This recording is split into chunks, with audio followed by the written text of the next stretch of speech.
Assalamualaikum warahmatullahi wabarakatuh. Bismillahirrahmanirrahim. Alhamdulillahirabbil alamin. Assalatu wassalamu ala asrofil anbiya'i wal mursalin. Sayyidina Muhammad wa ala alihi wa sahbihi ajma'in. Amma ba'du. Di sini saya akan membahas tentang maksimalisasi laba dan peramalan penjualan mata kuliah penganggaran yang diampu oleh Bapak Salehuddin LC.ME. Untuk definisi maksimalisasi laba tersendiri adalah proses yang dilakukan perusahaan bisnis untuk memastikan output terbaik dan tingkat harga tercapai. Guna memaksimalkan keuntungannya, dalam bisnis memaksimalkan laba adalah hal yang baik. Namun bisa menjadi hal yang buruk bagi klien jika bahan dan tenaga kerja memiliki kualitas yang rendah. Atau jika bisnis memutuskan untuk menaikkan harga untuk melaksanakan proyek.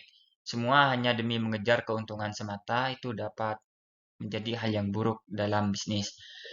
Yang kedua, ada pun 3 langkah memaksimalisasi laba dibagi menjadi 3. Yang pertama, menaikkan penjualan atau omset. Yang kedua, mengurangi biaya. Yang ketiga, memperhatikan perputaran persediaan. Bagaimana sih cara menaikkan penjualan atau omset? Sebelum masuk ke hal itu, saya akan membahas apa itu menaikkan penjualan atau omset.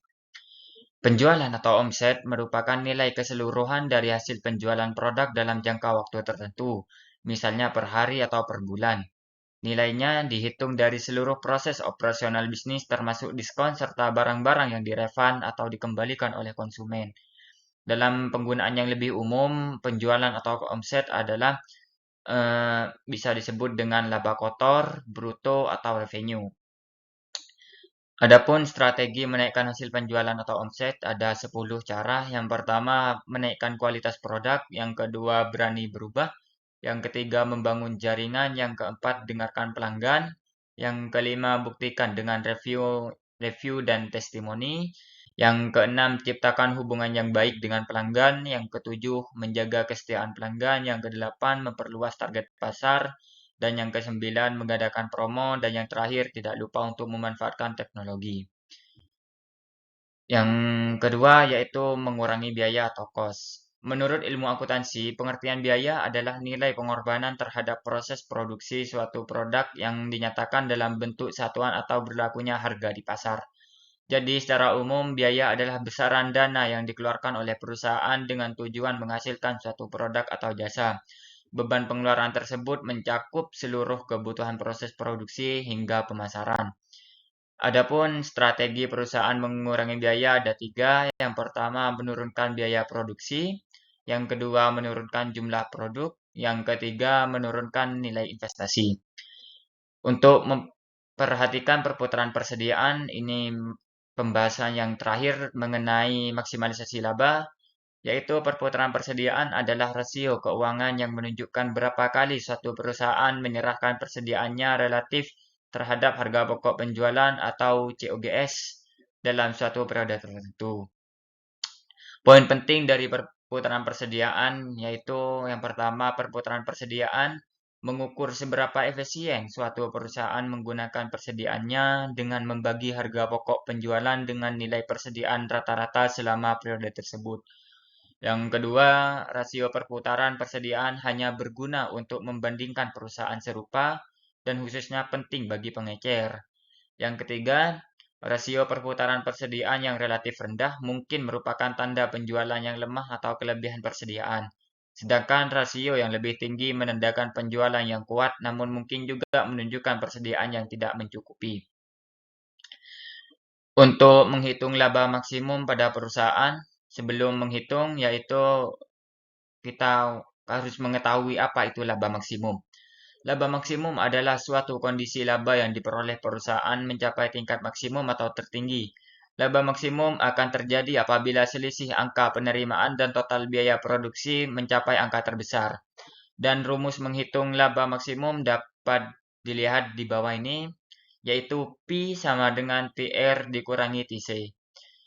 Yang pada keterangannya yaitu P adalah laba, TR adalah total penerimaan, TC adalah total biaya.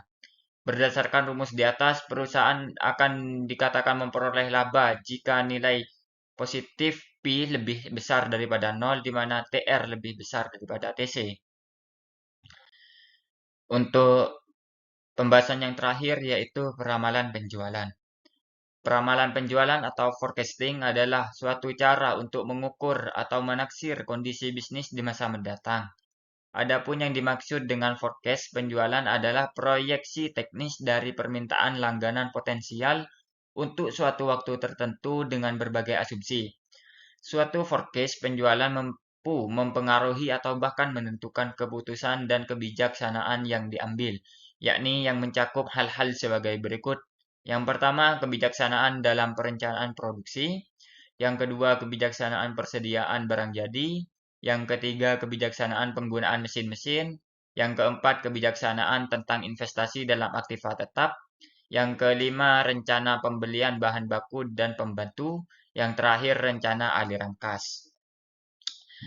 Untuk pengukuran forecast penjualan itu tersendiri dapat dilakukan secara kuantitatif dan kualitatif.